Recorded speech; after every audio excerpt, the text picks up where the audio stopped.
Okay. Greetings, everyone. Welcome to the program.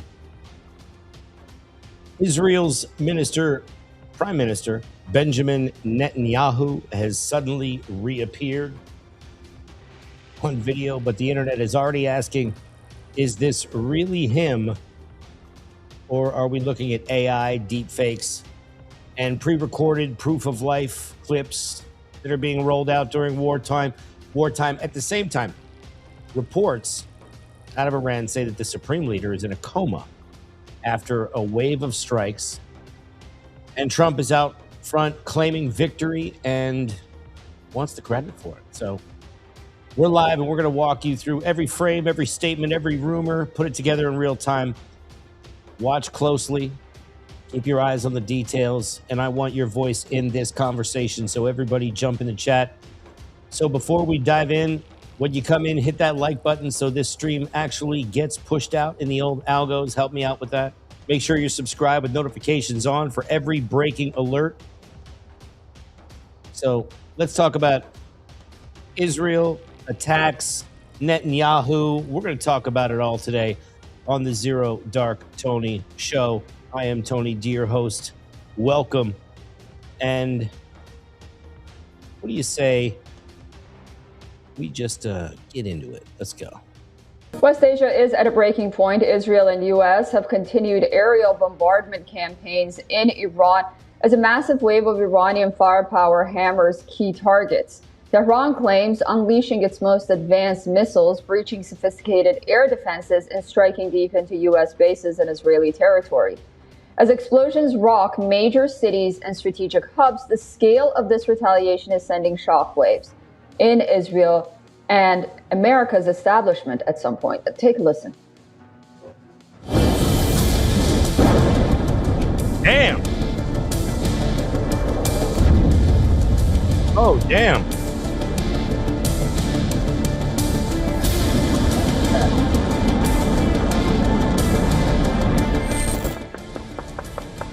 The night sky over Israel erupts without warning. Sirens scream across cities. Civilians rush into shelters. Oh, damn. And within moments, streaks of fire cut across the darkness. Interceptor missiles rise, incoming warheads descend. For a brief moment, the sky becomes a battlefield. Whoa. Then the impacts begin. Iran has launched multiple missile salvos targeting Israeli territory, causing heavy damage in several areas. Oh, not that one. Buildings have been hit. Streets are scattered with debris. Emergency teams race against time as explosions echo across the region.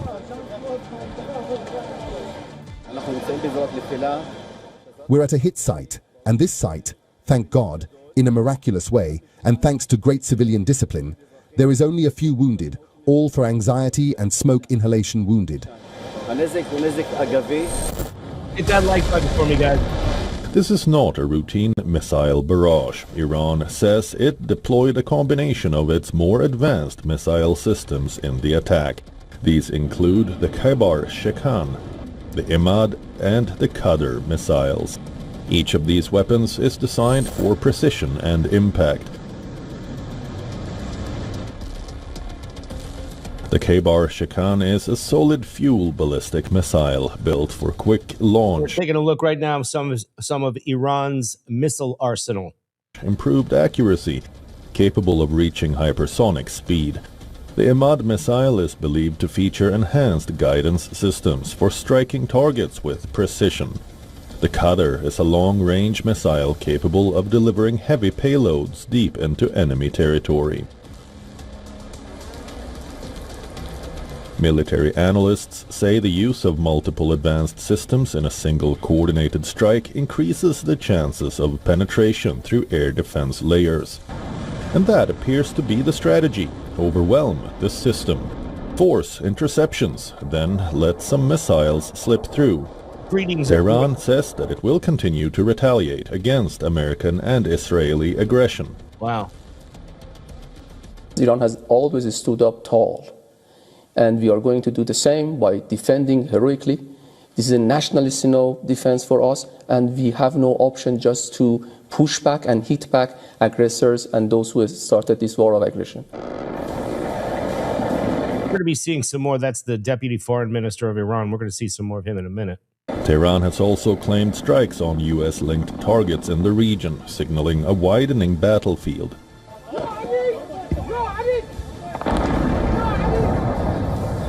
These are images of Iranian missiles and drones targeting the US Embassy in Baghdad. Whoa. For US and Israel, the challenge is mounting. Each wave tests the limits of its missile defense network. Each impact raises the stakes further, and as the missiles keep coming, one reality is becoming harder to ignore. This war is no longer about isolated strikes. It is becoming a sustained missile campaign. Bureau Report, WION, World is One. So we're going to go over to some more of the, that's a lot going on there. There's some more strikes, some more going on between these Middle Eastern countries. Let's hear some more about it. First, we turn it over to Trey Yingst in Israel with the latest from President Trump on the Iran conflict. Trey. Yeah, Todd, Carly, good morning. Overnight, the Israelis and the Americans launched a new round of strikes against the Iranian capital of Tehran and other positions in western Iran. You can see in some of this video black smoke rising from the Iranian capital overnight. This is an indication that the Israelis and the Americans are making good on that promise to go after more regime targets as Operation Epic Fury enters its third week. We know there were other significant strikes on launching positions, besieged force headquarters, and also other positions belonging to the Quds forces of Iran's IRGC. Now, President Trump over the weekend talked about how the Americans and the Israelis are degrading Iran's missile and drone program. Their missiles are down to a low number. You see they're shooting very few of them. You know why? Because they don't have very many of them. And because we're decimating their manufacturing capability. Likewise, the drones are way down. They're down to about 20% of what they had. Still have some. And they, pretty tough. But the drones are down, and we're starting hitting, as of yesterday, we're hitting places where they manufacture quickly, most of which we know where they are. The Israelis say they've destroyed 70% of Iran's ballistic missile launchers. Still, though, they are getting off some of these missiles. You can see on Sunday here, one of those cluster munitions slammed into a central road in Tel Aviv, causing some damage. There were some light injuries over the weekend, but no significant casualties reported as a result of the Iranian ballistic missile fire. A top spokesperson for the Israeli military said this about the ongoing operation and the goals of Operation Epic Fury. As a military, we do not have the goal of toppling a regime. We do not overthrow regimes. We do, however, create the conditions and undermine it so that over time, the Iranian people will take their fate into their own hands and reclaim this country, which has been taken hostage by this terror regime. The Israelis are looking east, but they're also looking north to the Iran-backed Lebanese militant group Hezbollah, striking a number of Hezbollah targets across Lebanon this weekend. We also know there was some damage on the ground and casualties reported there. Hundreds killed, according to the Lebanese Health Ministry. As this is all taking place, Israeli ground forces, according to the IDF, have now launched an operation into southern Lebanon. They are describing this as limited. You can see some of the video that was released of night vision cameras that the Israelis provided showing some of that force buildup in southern Lebanon. Now, reports do indicate up to 450,000 Israeli soldiers could be called up for reserve duty as a possibility if this expands into a larger ground operation against Hezbollah. Wow. Todd, Carly? Trey, there's reporting that the Trump administration, as soon as this week, has plans to announce that multiple countries have agreed to form a coalition that will escort troops through the Strait of Hormuz. When it comes to this coalition, do we have any details on which countries could be signing on to this? It's a great question, and we do expect today to actually get more information on which countries would participate in securing the Strait of Hormuz. Remember, this is a critical waterway for international energy markets and the flow of global oil. Over the weekend, the United States launched strikes against Karg Island in the Persian Gulf. This accounts for around 90 to 95% of Iran's oil production facilities in terms of actually getting their oil exported. But the Strait of Hormuz has been under threat by the Iranian regime since this war began. And so President Trump is calling on international countries that use this critical waterway to participate in securing it. We've not yet seen many countries say they're willing to do so, and actually some have rejected this request by President Trump. But we can expect the White House today to encourage countries to participate in this coalition, and also some of those Gulf countries, Bahrain, the UAE, and Qatar, that are taking incoming fire, likely considering this offer from President Trump. Trey Ying's live for us in Israel. Trey, thank you. With that, let us bring in retired Navy SEAL and host of the Everyday Warrior podcast, Mike Sorelli. And Mike, I want to pick it up where Carly's question left off. If all of those countries, Trey said there are some that have said they are not going to provide warships, but if all the rest of them ultimately provide warships, and we're talking the countries that benefit from oil flowing through the Strait of Hormuz, would that end Iran's ability to disrupt passage through the strait? It would. It would. You guys have to understand that, the Strait of Hormuz is Iran's gun to the global economy's head. That's what their playbook has always been. So these escorts are no longer about ships. It's about resecuring the energy markets. And so it behooves not only the United States, but it behooves every country to provide these escorts to bring stability to the global markets. That's the whole intent. Yeah, so Mike, dive into that a little bit further for us tactically. What do you think the next steps should be to secure the Strait of Hormuz and restore what you said, global security, back to the world economy? Great question, Carly. So, we've got to go back to longstanding IRGC policy, which was when their homeland is at peril, under attack like we see now. Their playbook has always been to go to what we call a pressure lever, the Strait of Hormuz. What their intent is to raise the cost of global war, but both regionally and globally. Escorts, but to continue destroying through just systematic attrition, continue to destroy their strike capabilities. But it also involves Karg Island, which Trey was just reporting on. 90 to 95% of their oil exports go through that island. So we may see an escalation where we see a limited ground offensive on Karg Island. And what that would most likely look like is U.S. Marines doing what they do with an amphibious assault to seize key terrain. Because Karg Island is not only their cash register, but it strategically squeezes Iran. And so that would be critical. It's also strategically located right there in the Straits, which could serve as a staging base for us moving forward until the cessation of this conflict. How many Marines, U.S. troops, could you envision going to Karg Island? And what is the opposition on Karg Island to when those troops ultimately land? So, Todd, we've had reports about, us striking over 90 military targets on Karg Island. Karg Island consists of both military, IRGC, Navy installations, as well as their oil infrastructure. So you would most likely, on top of those 90 strikes, see... We're going to be talking about Karg Island in the next couple of days. Very important and pivotal to the Iranian oil and fuel supply.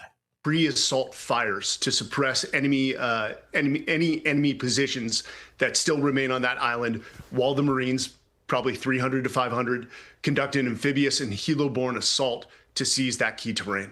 Yeah, I mean, you're talking about boots on the ground, which is something that a lot of people do want to avoid here. If this sort of scenario actually does in fact play out, which side would have the upper hand? Oh, you've seized the key terrain. You've squeezed Iran both economically and tactically. But we've got to point out it would be limited ground operations. We're not talking about mass scale troops on the ground. Right. That's not the intent. And Trump knows that would be a strategic miscalculation. Mm-hmm. Meantime, Israeli forces confirming that the Michigan synagogue attacker's brother is a member of Hezbollah. The IDF writing on X, quote, Hezbollah commander Ibrahim Mohammed Ghazali was responsible for managing weapons operations within a specialized branch of the BADR unit. The unit's responsible for launching hundreds of rockets toward Israeli civilians throughout the war. His brother, Ayman Mohammed Ghazali, carried out the terror attack in Michigan this past Thursday.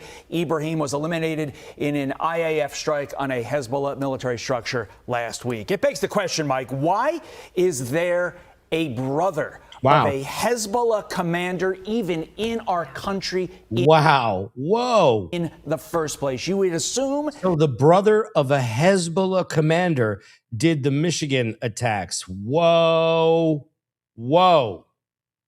That based upon the trust we put in our government, that kind of an individual would be vetted and kept out. Oh, Todd, this upsets me as it upsets a lot of Americans. I'm going to start with immigration. I'm going to end with vigilance. So this points to the need to have higher security with our immigration. Not only do you need to have Hezbollah are a Lebanon-based Shia terror group. People coming from these high-risk environments, you also have to ensure that they assimilate to our way of life. When they don't, we are putting American lives at risk. This isn't the 1950s or 60s. We live in a very different world. And it doesn't take a battalion of ISIS or IRGC sleeper cells here. It takes one lone wolf to be radicalized and to conduct attacks like this, much like we saw at Old Dominion University, where we lost a soldier who was close to retirement. Now, with the vigilance, we as Americans have to recognize that the 21st century is different from the past. Hit the like button for me, please. I appreciate you guys. Helps me out with the algorithm. Get this video out a little more. We've allowed people, not only through the southern border, but weak immigration laws, into our country. So we as American citizens have the duty to be vigilant that if you see something, you report it. If there's any belief that somebody may be radicalized, you report it. If not, if we don't ensure that people that come to our country, assimilate to our norms, our cultural values, then this is going to continue to go wrong. And it is very hard for the intel community to find these needles in a haystack, these lone wolves. Right. So that vigilance, it's the duty of every American. It certainly is, yeah. And Tulsi Gabbard, John Radcliffe, Kash Patel are top. They all have their hands full, whatever that means. So today there was a little shakeup in the White House and at the Pentagon, but we're going to go to the White House. And we're going to get into a little Q&A here with President Trump so everybody can sort of get their own opinion. We want to hear everybody's voice, but I also need you to hit the like button. Help me out with that, guys. It helps the channel, and it helps get this video out to new viewers. Make sure you subscribe and all that fun stuff. Hit the notification bell, and let's have a listen. Nice questions from our wonderful media.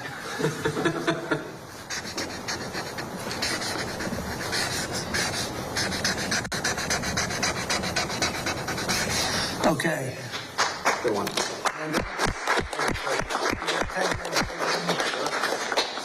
Here you go. They're very important. That's a big deal. We've been working on this very long, really. Yes, See, sir. right? Will? Yes, sir. Andrew, do you have a question? Yes, Mr. President. You said during your State of the Union that this type of fraud, the corruption, is the type of thing that can shred the fabric of a nation.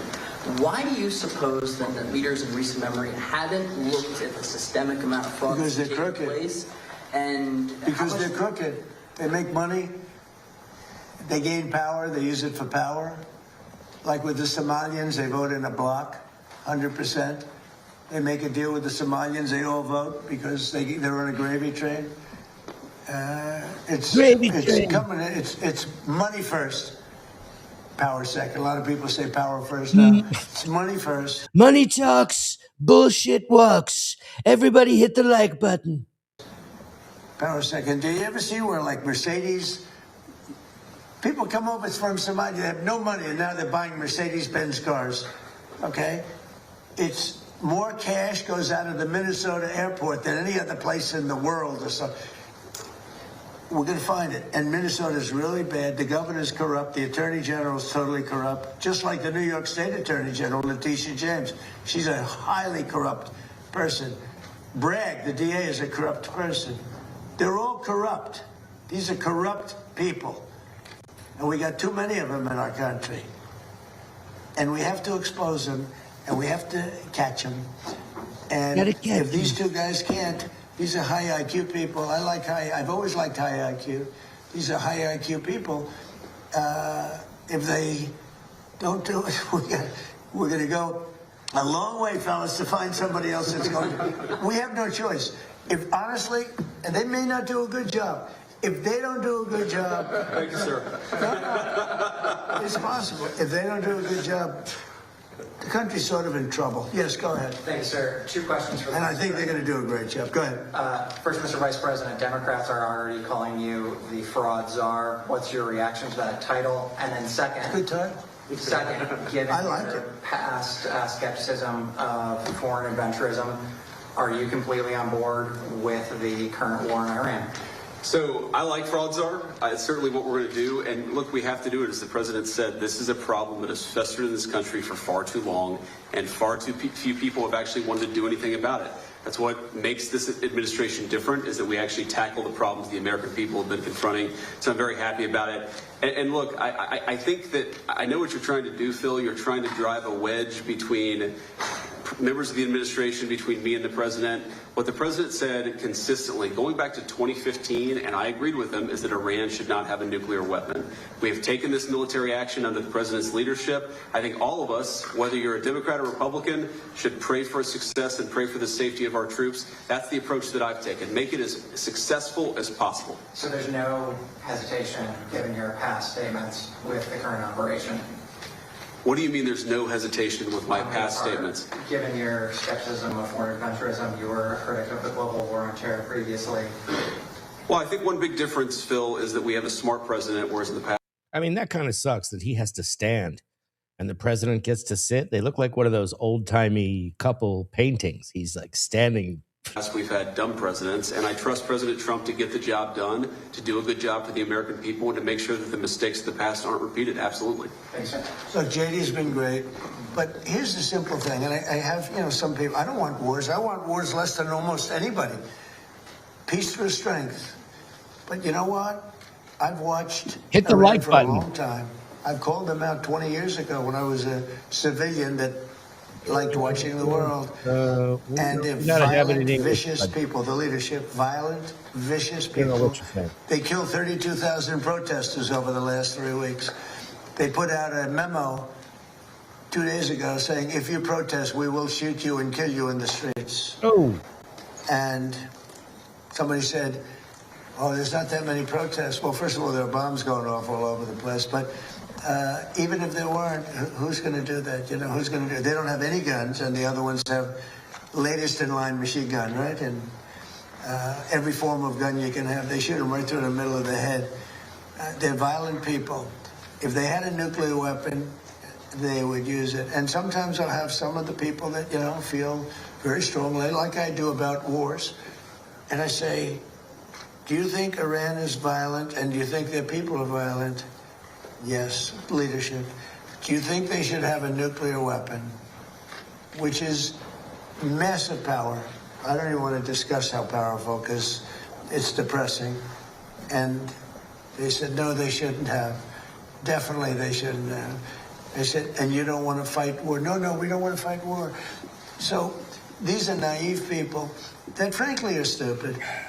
If you believe that Iran should have a nuclear weapon, there's something wrong with you, because they would use it within, the only question is within 1 hour if they get it, or 1 day.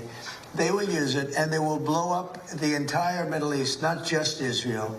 They'll start with Israel, but they will blow up. And you got to see that when they unexpectedly started sending missiles to every country within 1,000 miles of them. I mean, they're blowing up countries that were neighbors, not necessarily some friends. They actually were blowing up some friends. They were blowing up the people that handle their accounts. They're sending thousands of missiles into countries that didn't expect to be in the war because they wanted to take over the Middle East. And if I didn't terminate Barack Hussein Obama's horrible Iran nuclear deal, which I did in my first term, one of the dumbest deals, perhaps the dumbest deal because of the danger involved, you would have had them have a nuclear weapon 3 years ago, maybe 4 years ago. They would have used it, blown up the Middle East, and they would have then come after us. And if these gorgeous B-2 bombers, give me that bomber, Andrews. Let me just hug that little sucker. Give me that bomber over there. Thank you. You knew immediately which one. This looks small, but in person it's very big. It's the only plane capable of carrying a 200,000-pound bomb. So I don't know how they do it, because it's very sleek and nice, but it carries a lot of weapons and there's a lot of bombs. But had I not sent this incredible machine, times numerous others, to hit Iran at midnight with no moon, dead dark, every single bomb was dropped right down the chute that it was supposed to hit. How they do it, who knows? Nobody else can figure it. No other country can do it. No other country has our military or even close. And I think we've probably proven that with Venezuela and now with because we have done a number in Iran. But if I didn't do that, if I didn't decimate, I call it their nuclear dust, they would have had a nuclear weapon within 1 month after that bombing took place. And they would have used it on first Israel and then the Middle East. And you know that because all of those missiles that were launched against their neighbors were set long ago, long before they knew they would be using them this quickly. Had we not done this, you would have had a nuclear war that would have evolved into World War III. And more important, this is a war that there would have been nothing left. So we've done a great thing. The people that say it's okay for a very sick ideology, a very sick country in terms of its leadership, very good people, great people. But the people that say that, I think they're actually, they're either evil or they're stupid. So if you believe that Iran should not have a nuclear weapon, they should not have it, then you have to absolutely love what I've done, because in 2 weeks we have decimated them. They have no Navy, they have no Air Force, they have no anti-aircraft weapons, they have no leadership. The leadership is gone. But then they set up a new leadership to go and name a new leader, and that leadership is gone. And now they think maybe the sun is gone. They're all gone. My biggest problem is I have no idea who we're talking to, because nobody ever heard of any of these people. They're all dead. But we did a job for the world, not a job for us, for the whole world. We took the worst country in 50 years and maybe longer from the ideological standpoint, a country that wanted to blow up the world, a country that is sick, and it has a religious fervor. And when you add religion, you know, people don't realize more people died in religious wars than every other war put together. And that's what you would have had here. And it was a terrible thing. I'm very proud of what we did. And I think JD understands better than most. If you give Iran a nuclear weapon, at least a very substantial part of the world would be blown up, and it'll be used almost immediately. Yes. Thank you, Mr. President. You don't mind? Help me out and hit that like button, guys. Thank you so much for joining me.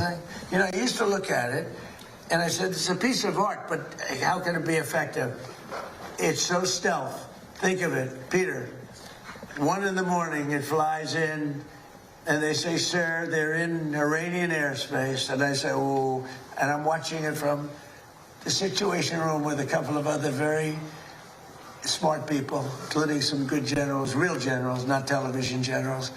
And all of a sudden you see that dive, they start diving, and sure, and you see him 30,000, 20,000. Boy, I said, that was a lot. They went down fast to aim it.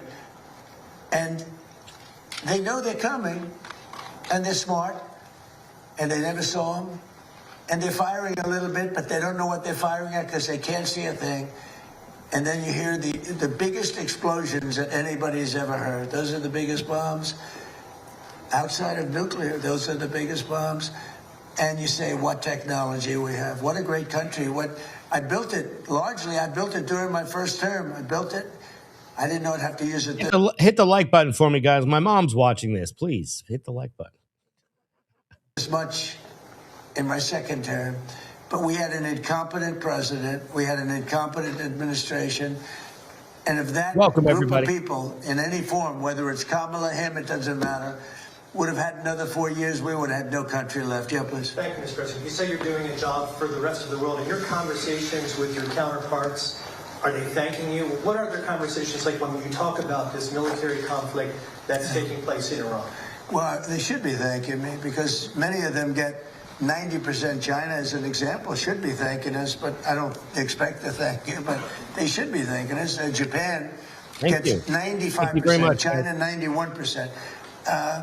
Many of the countries, South Korea gets a tremendous percentage of their oil and therefore their energy from the Straits, or as they call it, the Strait. And they should be not only thanking us, they should be helping us. What does surprise me is that they're not eager to help. There are a couple. We'll be announcing some names soon. There are some that really were right up front. I would announce their name now, other than maybe they prefer it not being announced for whatever reason. I will say this: it's a lot easier to get people today than it was 2 weeks ago. 2 weeks ago, before we. And let's see, a 1 in the chat if you support Trump, a 2 in the chat if you do not. I want to show you. Everybody here is welcome. A 1 in the chat if you support Trump, a 2 in the chat if you do not. Everybody's opinion here is welcome. That's what's going to make this channel a lot different than most other chats that you go to. So we love to have you here. We love to have you watching. Hit the like button. I'm so glad you're joining me today. Thank you so much. Let's keep it going. Destroyed there before you obliterated the country, before we took out, because they're down to about 8% of their missiles. They're down to a small portion of their drones. And we've demolished many of their factories where they make the missiles and the drones, and the rest are all following. Our military has been amazing. We hit Carg Island, took out every single... And look at that. Everybody can be here and have a conversation. And that's what the important part is. And that is one of my goals for this channel, is to have all these different people that you see, 1s and 2s in the chat, all across the board. That's what we want. That's the only way that we're all going to get along. Single thing in Carg Island, except one thing. We left the pipes. Because if we take out the pipes, it takes a long time to build them. And at some point, something is going to happen that's positive with respect to those pipes. Subscribe. But there are some countries that greatly disappointed me. And, you know, I'm the one that got them to pay from 2% to 5% of GDP, NATO. And I get along great with those countries in NATO. But I always said, you know, the problem with NATO is we'll always be there for them, but they'll never be there for us. And when I hear the UK, which was sort of considered the Rolls-Royce of allies, right? When you say they were the oldest and they were going to be there. And I say it would be really helpful if you'd send over a couple of ships. And if you have some minesweepers, which they do, it'd be very helpful. And the Prime Minister is a nice man. I think he's a very nice guy. He says, well, I'd like to ask my team. I said, you don't have to worry about a team. You don't have a team. You're the Prime Minister. You can make a decision. Well, I have to speak to my people. I said, you don't have to speak to anybody. So it was very disappointing. And then after we obliterated them and destroyed their military, the whole thing, and it became a much safer zone, he said, we're going to send over 2 aircraft carriers. I said, I don't want them anymore. I don't want them after we win. I want them before we start. I don't need your aircraft carriers after we've already won. So, you know, those things are very disappointing. And you have to remember, we have 45,000 troops in Japan. We have 45,000 troops in South Korea. We have 45,000, 50,000 troops in Germany. We defend all these countries. And then, do you have any minesweepers? And they say, well, would it be possible for us not to get involved? I've been saying it for a long time. This is the greatest thing to come out of this. We spend trillions and trillions of dollars on NATO to defend other countries. And I always said, but if it ever comes time to defend us, they're not going to be there. Many of them would not be there. And we're going to have to start thinking more wisely in this country. Some have been very good. 1 or 2 have been great. I'll tell you who the great ones are at the right time. But there have been some that were right up there, Peter. They were right up there. They wanted to do it so much. Go ahead, Peter. Thank you. You were talking about Iran a couple times today and what they did after Epic Fury began. You said they hit Qatar, Saudi Arabia, UAE, Bahrain, Kuwait. Nobody expected that. We were shocked. Are you surprised that nobody briefed you ahead of time that that might be their retaliation? Nobody, no. The greatest experts, nobody thought they were going to hit. They were, I wouldn't say friendly countries. They were like neutral. They lived with them for years. Peter, they were going to take over the Middle East. They were going to knock out Israel with their nuclear weapon. But after we knocked out their nuclear potential weapon, they started building missiles, thousands and thousands of missiles. And they were going to do it with missiles while they developed. These are sick people. While they developed nuclear, somehow they were going to start at a different site, because that site was, you saw the site, the mountain. They were going to go into a certain area, which we know exactly where it is, and they were going to do that. And it's incredible what we've done. I tell you, the job we've done. You know, if I didn't terminate Barack Hussein Obama's Iran nuclear deal, you would right now, well, Israel would be gone. It would be incinerated. And probably the Middle East likewise. And remember, they have all of those missiles. And I heard they were sending missiles to UAE. I said, that's strange. You know, UAE is like the banker for Iran. They're like the banker. Qatar, their neighbors, they got along okay. Saudi Arabia. All of a sudden, Kuwait is getting hit. Bahrain is getting, all these countries are getting hit. There was no expert that would say that was going to happen. It's not a question of like, gee, should you have known? And if we did know, big deal. I mean, we have to do what we have to do. But we hit them so hard like nobody's ever been hit. We hit them very hard. And we've extinguished most of their missiles. We've extinguished most of their drones. We've extinguished most of the places where the missiles and the drones are built. We've fully extinguished 2 layers of leadership and probably a third, if you believe some stories. So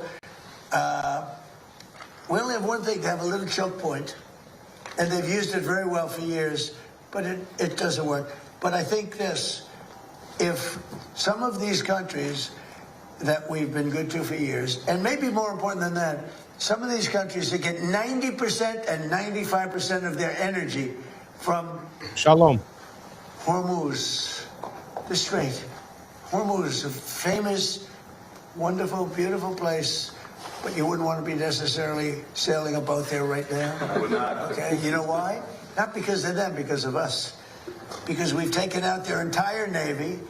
We've taken out every one of their drone, they call it a drone layer, a mine layer. There's specific boats that are meant to put mines on. How would you like to have a nation that has 22 boats where their sole function, they're very different looking boats. You wouldn't want one for your family. They're not pretty. Their sole function is to lift a mine into the water and drop it a certain number of feet down. But they had 22 of them. We've taken out all of them. But you can probably drop them off on the boats. So we don't even know. By the way, we don't know that any mines have even been dropped. But the thought that they would scares people that have billion-dollar ships. Yeah, please. Thank you, President Trump. I'd like to ask the Vice President about his plans to go after possible fraud in California and New York. We know, of course, about Minnesota. And President Trump, first could I ask you, you said earlier today that the new Supreme Leader, Mutabak Khomeini, you don't know if he's dead or alive. There are a couple of interesting reports about him today. There's one report that he just narrowly escaped death in the first airstrikes by stepping out into his garden. There's another report that he may actually be gay despite leading a theocracy that hangs gay people. How do you determine what's true, and do you have an assessment of this? Well, so far nobody knows. If you look at his father, he used to give talks a lot, you know, talking about death to America. He'd say death to America all the time. When they say death to America, you should believe them, because that's what they would have. If they had a nuclear weapon, they would have used it. But they never had the chance. I never gave them the chance to use it. And other presidents should have done. I spoke to one of the former presidents who I actually like. I actually speak to some. I do like some people. It'd be shocking. And he said, I wish I did what you did. could have done it. Other presidents, somebody should have done it. 47 years this went on. They call Iran the bully of the Middle East. And you could have never had the Abraham Accords. You could never have had peace in the Middle East now. You're going to have peace. You could never do it with the dark cloud of a nuclear Iran. But Iran is a shell of itself. It's no longer a bully. It's the one that gets bullied. It's a bully that got beat up. We beat the crap out of them. And they deserve that. You know, when you see a soldier walking down the street without his arms or being helped down the street because he's got no legs, or his face is blown to smithereens with no legs and no arms, those two, no legs, no arms, and a face that got wrecked. That was done by roadside bombs. That's the favorite weapon of Soleimani, who I killed in my first administration.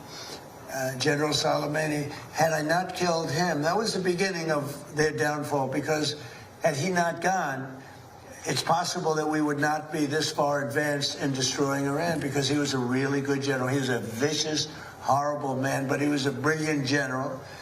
And he was looking to knock out 5 of our military bases at one time. And the man that died with him was the same, his counterpart in Iraq. And they were working together. And they got hit real hard. And if that didn't happen, we would have had a problem. But maybe more importantly than that, he was really the mastermind behind it. And they never found somebody to replace him in terms of the genius, and knocked him out. And that was a big step, knocking him out. But if we didn't get rid of the Obama deal, I terminated it against the wishes of my then Secretary of State. He was no. And we're going to jump right back to this. I want to show you there's some breaking news about one of the somebody from the Pentagon has resigned, someone in the counterintelligence, apparently because of the Iran conflict, war, whatever you want to call it. Here we go. Hello, I'm Ana Cabrera reporting from New York with breaking news. A top Trump national security official is stepping down over the Iran war.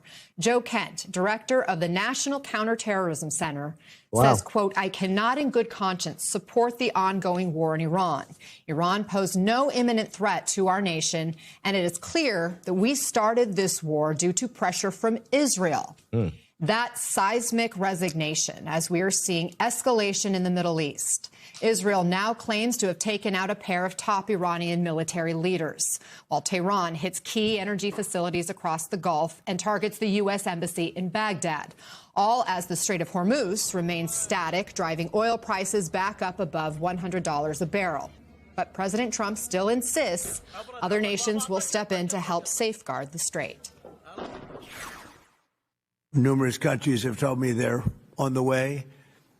Some are very enthusiastic about it. I'm almost doing it in some cases, not because we need them, but because I want to find out how they react.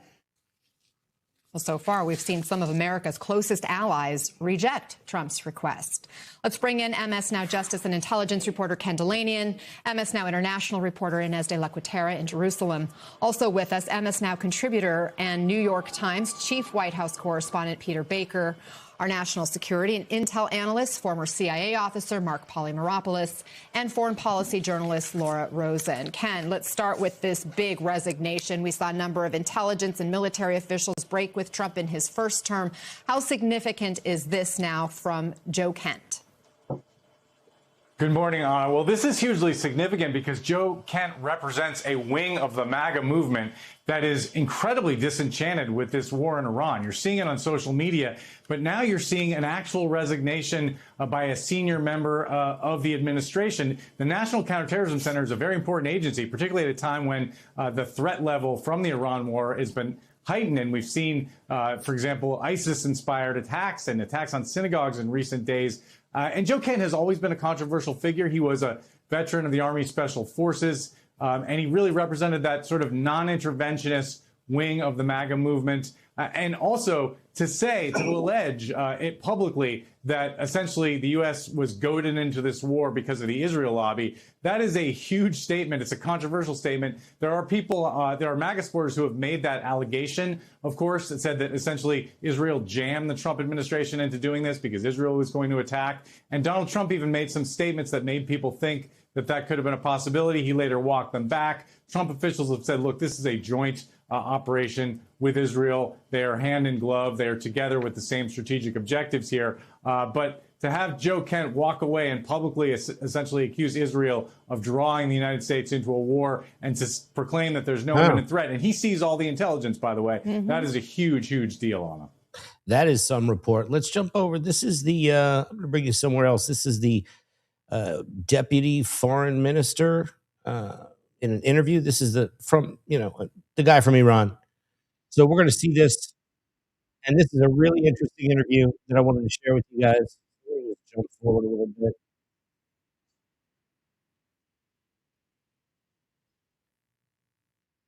So this is Majid Takhravanchi. He is the deputy for foreign and political affairs for Iran.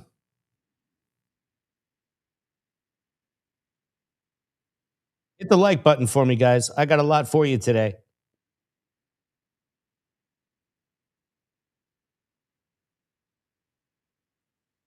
Why did Iran miss this opportunity? No, it is not true that we missed this opportunity. In fact, the U.S. missed that opportunity. In fact, we were negotiating in good faith, and we did our best to arrive at a satisfactory conclusion of the talks. And in fact, the last round of the talks in Geneva last Thursday was a success.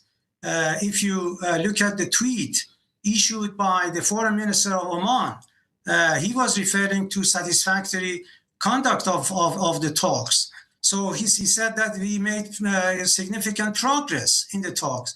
And before the end of the meeting, he checked the language of his tweet with both sides, and both sides said that was the case. And unfortunately, less than 48 hours after the end of our talks, the American government, with the help of Israeli regime, started an aggression against Iran.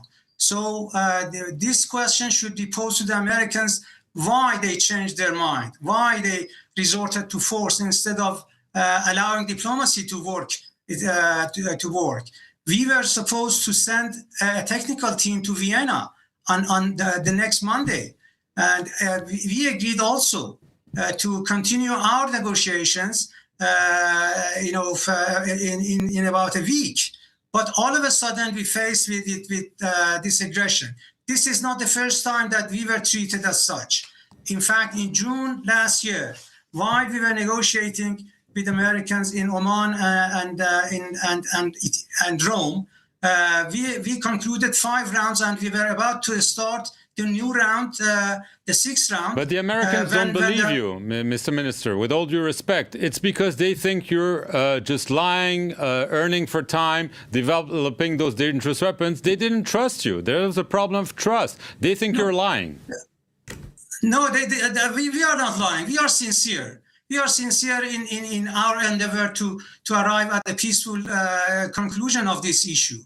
And we did whatever we could to agree on something acceptable to both sides. In fact, the Americans should come forward and say why they were satisfied with the last round of talks in Geneva and why they changed their mind. The U.S. policy on Iran is in disarray.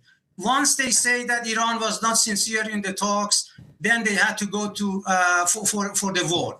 Once they say that Iran was about to start an attack against America, then they say that they had to act, Mr. Minister, to act first. Yes, can I what was that? I'm sorry. Can I just jump in? Speaking of the Americans, the President of the United States, Donald Trump, said yesterday, Iran wants to talk to him, but it's too late. So this begs the question, are you still trying to talk to the Americans? Maybe you mentioned Oman, maybe through other channels, or did you stop reaching out? Is it now a full war to the very end? No, we do not trust the Americans, the U.S. administration, because they betrayed, not only they betrayed us, but they betrayed diplomacy. We were in the middle of negotiations when they started attacking us. So you don't want to talk to them anymore? No, we are defending ourselves. We have not started this war of aggression. this war has imposed on us. And we will continue to defend ourselves to the best of our abilities. We have an obligation to defend our people, and that is what exactly we are doing. Well, Iran is being pummeled. U.S. and guys. Israeli officials Like and notice a subscribe. sharp decrease in the number of missiles and drones that you're launching. They're saying basically that you don't have enough of those weapons and that the end militarily for this regime is soon. Do you agree with that? No, not at all. I'm not a military man, but I know that military matters have to be dealt with in its own in their own terms. And if one can conclude that one day Iran strikes less and the other day strikes more, I mean, that is not the way to evaluate what's going on in the military field. Well, what's clearly something we can evaluate is how deeply the regime was penetrated. We saw it with the elimination of leaders back in June, and then again with the immediate elimination of the supreme leader and senior leadership. How can you project being strong when the regime is evidently very weak if it's infiltrated by the U.S., by Israel, at such a high and deep level? Shots fired. No, we are, as I said, we are defending ourselves, and we are hitting back to the best of our ability, and they know how capable our missiles are.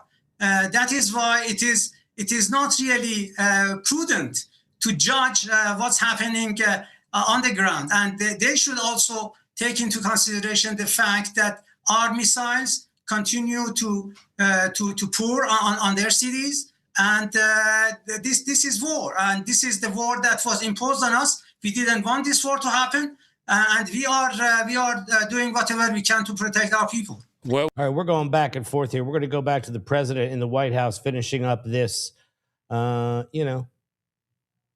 with the press. No, Marco, against the wishes of a lot of people at the time. You remember that, Peter? A lot of people. Had I not terminated, remember that, Stephen? You remember? They were going, no, dude, this is not, that deal was a disaster. That was a road to a nuclear weapon. They would have had it 3 years ago, and it would have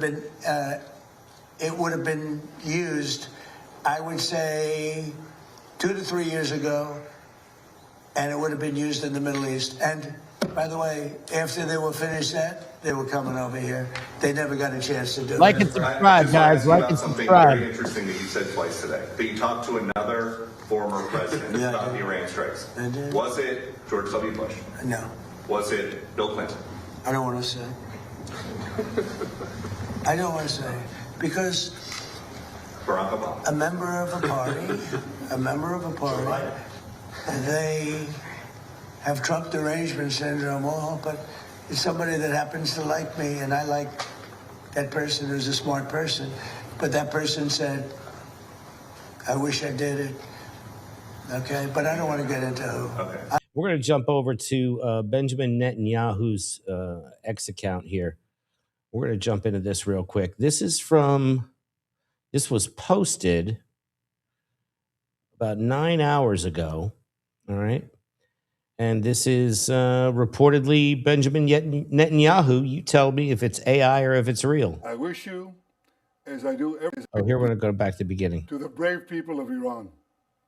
I wish you, as I do every year, a happy holiday season beginning with the Festival of Lights. It signifies the age-old belief of the Iranian people that light will triumph over darkness, that good will triumph over evil. This year, this holiday has special meaning. Celebrate it with your friends, your family, your loved ones. I take this opportunity to wish you a happy Nowruz, a year of freedom, a new beginning of hope to all of you, my dear friends. Nowruz Piruz, Payande Iran.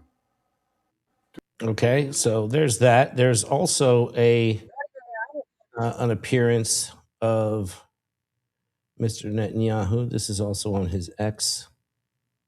We're going to roll here. All right, so this is where I think we have another video of this where they have a translation. Yeah, we have one with a translation right here.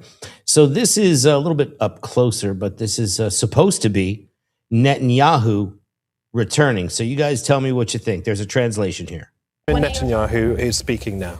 Another matter, which is more important, what is taking place at the time of war is what is called resolve and resolute. Yes, we are steadfast, resolved. We have the steel resolve among our top-tier commanders, soldiers, the people, and officials that we will prevail. That's why I will urge you to turn a blind eye to all the media. Well, it's also possible that these are pre-recorded, right? These could be pre-recorded propaganda. I mean, that's possible.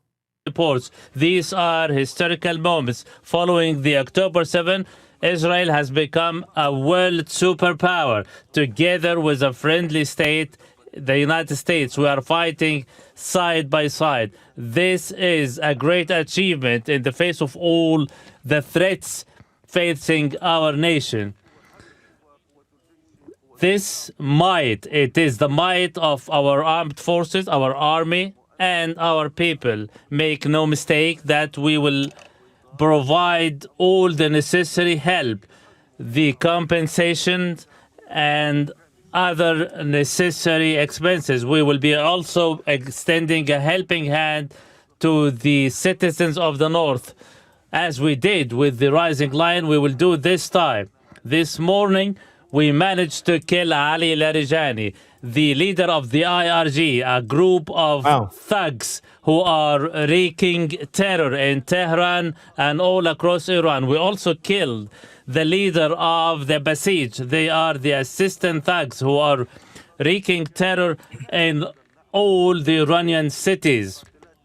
We are working with our jet fighters, warplanes, drones to shake the foundation of the regime, hoping to give an opportunity to the Iranian people to oust the regime. It will not be an easy task. Yet, if we continue, we will have the opportunity to enable the Iranian people to take the matter in their own hands. Together with our partners in the Gulf, and Mr. Trump stated there is total coordination between the United States Army and ours. We will enable... That's a great suit. It's a great suit. ...them to launch indirect attacks to continue to shake the foundation of the Iranian regime. We still have a large number of surprises and plots which we cannot disclose at the moment. On another note, what is more important in order to win victory and prevail on all these battles is to continue to maintain our steel resolve, steadfastness among the top-tier commanders, officers, soldiers, and above all, our people. We are determined, we are adamant to win victory. That's why I urge you to turn a blind eye to all the media reports, what's being circulated within the media. This is a historic moment where Israel will become a global superpower together with our great friend, which we are fighting side by side in the face of all the threats. It's a translator. We are facing. Who else possesses our might, our strength, our alliances, our strength? I urge you to continue to maintain your resolve and strength. I handed down orders to increase the compensation and also to lend a helping hand to the residents of the North, as we did during the Corona pandemic and the Rising Lion operation. We will do it once again.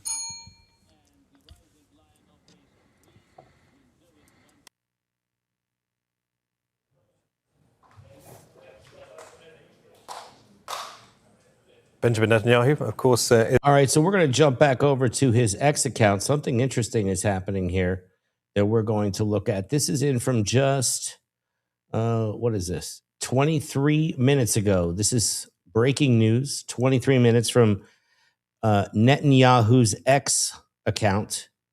He has just posted this, so we're going to hear what this is. It's probably in Hebrew, so hang on. We'll just guess. I'm here with Israel's defense minister. It's in English. Our chief of staff, the head of the Mossad, the chief of Air Force, our senior commanders. In the past 24 hours, we knocked out 2 of the terrorist chieftains, the top terrorist chieftains of this tyranny. Our aircraft are hitting the terror operatives on the ground, in the crossroads, in the city squares. This is meant to enable the brave people of Iran to celebrate the Festival of Fire. So celebrate and Happy Nowruz. We're watching from above. Oh boy, so they're watching from above, but let's take a look at Bibi and Mike Huckabee.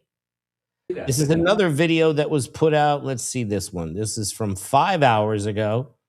So this is Netanyahu maybe posting on his X account, maybe not. I don't know. It's up to you guys what you think.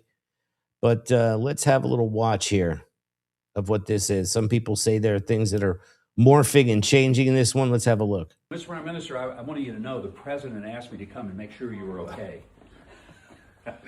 Yes, Mike. Yes, I'm alive. I checked that, and I'm happy to see that. But he wanted to make sure because, you know, you guys get along too well. I know, and we shake hands with 5 fingers in each hand. Okay, so he said we shake hands with 5 fingers on each hand. All right. You know, but I have to tell you, I'm alive. I'm alive. Card. Oh. And yeah, don't read it. So it's a punch card. Mm-hmm. Today I erased 2 names on the punch cards, and you see how many more to go on this batch. You know what the good news is? My name is not on the punch card. He said, "Don't look. Maybe you don't know." The list of the good guys. Thank you. And what the president, the U.S. forces are doing is incredible. We're very proud to stand shoulder to shoulder with them. And getting rid of these lunatics who would like to develop nuclear weapons and the means to deliver them to every American city after wiping out Israel. They ain't going to do that. We're wiping them out. I love it. Thank you, Mr. Prime Minister. Good to see you. Thank you, Mike. Thanks. Take care. What do you think of that? Let's watch that again. Watch that again. Mr. Prime Minister, I wanted you to know the president asked me to come and make sure you were okay. Yes, Mike. Yes, I'm alive. I checked that. He's and alive. I'm happy to see that, but he wanted to make sure because, you know, you guys get along too well. I know, and we shake hands with 5 fingers in each hand. You know, but I have to tell you, I'm alive, but I have this card. Oh. And yeah, don't read it. So it's a punch card. Mm-hmm. Today I erased 2 names on the punch cards, and you see how many more to go on this batch. You know what the good news is? My name is not on the punch card. Your name is on the list of the good guys. His name's on the punch card. Thank you. And what the president, the U.S. forces are doing is incredible. BB's got a kill list. Check that out. Getting rid of these. Does that sound familiar, guys? Would like to develop nuclear weapons and the means to deliver them to every American city after wiping out Israel. They ain't going to do that. We're wiping them out. I love it. We're wiping Thank them you, out. Mr. He Prime Minister. says. Good to see you. Thank you, Mike. Thanks. Take care. Wow, that is a lot. Let's jump back to this interview over here and see if they ask him anything about Netanyahu. They might ask him a couple questions about it. They're starting to ask questions about the supreme leader. So let's see if they get to figuring out what's going on. I don't want to get him into trouble. Maybe, hey, you know what? Yeah, I think you probably know. You know, it's interesting. And maybe he'd be proud. And I could even ask him that. Would you like me to reveal your name to Peter at Fox? Well, at least you have high ratings. Your ratings are through the roof, Peter. Yes, thank you for noticing. Congratulations. Can I ask you another question? Yeah. I got to see that again. I'm sorry. I got to see this again. This is just crazy. So do you guys think this means that BB is alive? What do you guys think? Let me know. Mr. Prime Minister, I wanted you to know the president asked me to come and make sure you were okay. Yes, Mike. Yes, I'm alive. I checked that, and I'm happy to see that. But he wanted to make sure because, you know, you guys get along too well. I know, and we shake hands with 5 fingers in each hand. You know, but I have to tell you, I'm alive, but I have this card. Oh. And yeah, don't read it. So it's a punch card. Mm-hmm. Today I erased 2 names on the punch card. Thank you, Mark, for the jewels. See how many more to go on this batch. You know what the Hit that good like news button is? for me, guys. My name is not on the punch card. Your name is on the His name's on list of the good guys. Thank you. And what the president, the U.S. forces are doing is incredible. We're very proud to stand shoulder to shoulder with them.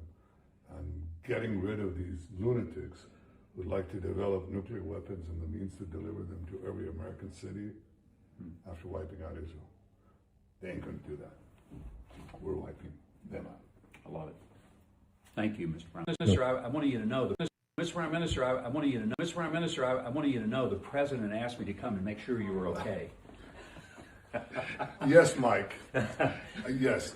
Did you see that little jump cut there? Yes, Mike. Did you see that? Right there. Right there. There's a weird little jump cut right here. Keep your eyes peeled. Thank you, Elizabeth, for the jewels. We're okay. Yes, Mike. Did you see that? Right there, right after he laughs. There's a little jump cut right there. That's unusual. Because it's not a glitch. It's not from X or anything. It's embedded. Yes, Mike. Yeah. Yes, I'm alive. When he goes, ha, ha, ha, ha, ha. And then you're going to see a quick little jump cut. We're okay. Yes, Mike. Boom, right there. Yes, I'm alive. I checked that, and I'm happy to see that. But he wanted to make sure because, you know, you guys get along too well. I know, and we shake hands with 5 fingers in each hand. You know, but I have to tell you, I'm alive. Couple. That's I have weird. this card. Oh. And The old hit don't lift read it. right here. So it's a punch card. Mm-hmm. Today I erased 2 names on the punch cards. Raised 2 And you names. see how many more to go on this batch. You know what the good news is? My name is not on the punch card. Your name is on the list of the good guys. Thank you. And His name's on the what punch the card. president and U.S. forces are doing is incredible. We're very proud to stand shoulder to shoulder with them. Getting rid of these lunatics. This is who crazy. like to develop nuclear weapons and the means to deliver them to every American city after wiping out Israel. They ain't going to do that. We're wiping them out. A lot of them. Thank you, Mr. Prime Minister. Good to see you. Thanks. Take care. This is okay. So, what else do people see in here? Let me know in the chat if you guys are seeing anything in this. Mr. Prime Minister, I wanted you to know the president asked me to come and make sure you were okay. Looks pretty real to me. Yes, There's Mike. a little jump cut in there, but Yes, I'm alive. I checked that, and I'm happy to see that. But he wanted to make sure because, you know, you guys get along too well. I know, and we shake hands with 5 fingers in each hand. You know, but I have to tell you, so put a 1 in the chat if you think he's alive. Put a 2 in the chat if you think he's dead. All right. Put a 1 in the chat if you think he's alive. Put a 2 in the chat if you think he's dead. Yeah, we can't do that. Thank you. I'm alive, but I have this card. Oh. And yeah, don't read it. So it's a punch card. Mm-hmm. Today I erased 2 names on the punch cards. And you see how many more to Pretty go grim. on this batch. You know what the good news is? My name is not on the punch card. Your Yes, it name is on Mike. the list of the good guys. Thank you. And what the president and U.S. forces are doing is incredible.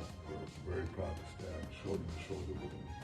And getting rid of these lunatics who'd like to develop nuclear weapons and the means to deliver them to every American city after wiping out Israel.